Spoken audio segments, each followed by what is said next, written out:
ಸ್ವಾಗತ ಸ್ನೇಹಿತರೆ. ಇಂದಿನ ಸಂಚಿಕೆಯಲ್ಲಿ ಸ್ವಲ್ಪ ಟಿಪ್ಸ್ ಕೊಡೋಣ ಅಂತ ಇದ್ದೀನಿ. ಎಲ್ಲರೂ ಜ್ಯೂಸ್ ಕುಡಿತೀರ.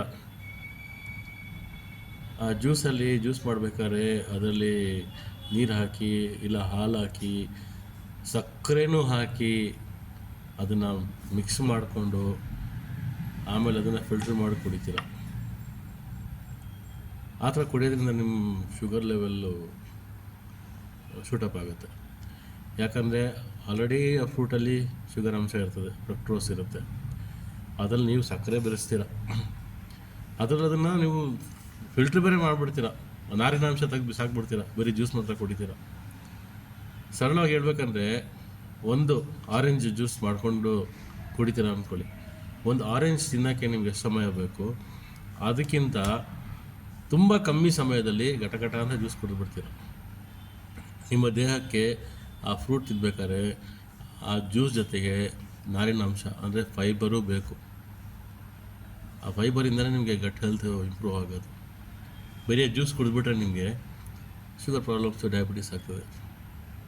ಸೊ ಆದಷ್ಟು ನನ್ನ ಸಲಹೆ ಏನಂದರೆ ಜ್ಯೂಸು ಕುಡಿಬೋದು, ಸಕ್ಕರೆ ಹಾಕಬೇಡಿ, ಮತ್ತು ಚೆನ್ನಾಗಿ ರುಬ್ಕೊಂಡು ಅದನ್ನು ಫಿಲ್ಟ್ರ್ ಮಾಡಬೇಡಿ, ಹಾಗೆ ಕುಡೀರಿ.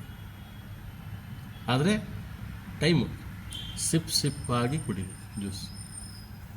ಏಕ್ದಮ್ ಫುಲ್ ಗ್ಲಾಸ್ ಕುಡಿದ್ಬಿಟ್ರೆ ಪ್ರಾಬ್ಲಮ್ ಆಗುತ್ತೆ. ಒಂದು 4-5 ಬಾಳೆಹಣ್ಣು ಮಿಲ್ಕ್ ಮಾಡ್ಕೊಂಡು ಕುಡಿತಾರೆ. ಆ 4 ಬಾಳೆಹಣ್ಣು ತಿನ್ನೋಕ್ಕೆ ಎಷ್ಟು ಸಮಯ ಸಿಗುತ್ತೋ ಅದಕ್ಕಿಂತ ಕಮ್ಮಿ ಸಮಯದಲ್ಲಿ ಘಟ ಅಂತ ಕುಡಿದ್ಬಿಡ್ತಾರೆ ಜ್ಯೂಸ್, ಆ ಮಿಲ್ಕ್ ಶೇಕ್.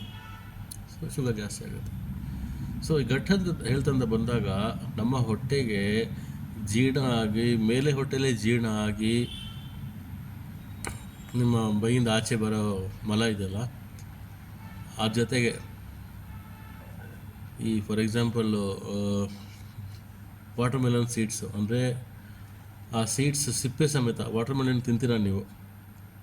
ಆ ವಾಟರ್ ಮೆಲನ್ ತಿಂದಾಗ ಬೀಜ ಬಿಸಾಕ್ಬಿಡ್ತೀರ. ಆ ಬೀಜನ ಬಿಸಾಡಬೇಡಿ, ಒಗಿಬೇಡಿ. ಆ ಬೀಜನ ಸಿಪ್ಪೆ ಸಮೇತ ತಿನ್ನಿ. ಅದು ನಿಮ್ಮ ಕರಳು ಮೂಲೆವರೆಗೂ ಬಂದು ಆಚೆ ಬರಬೇಕು.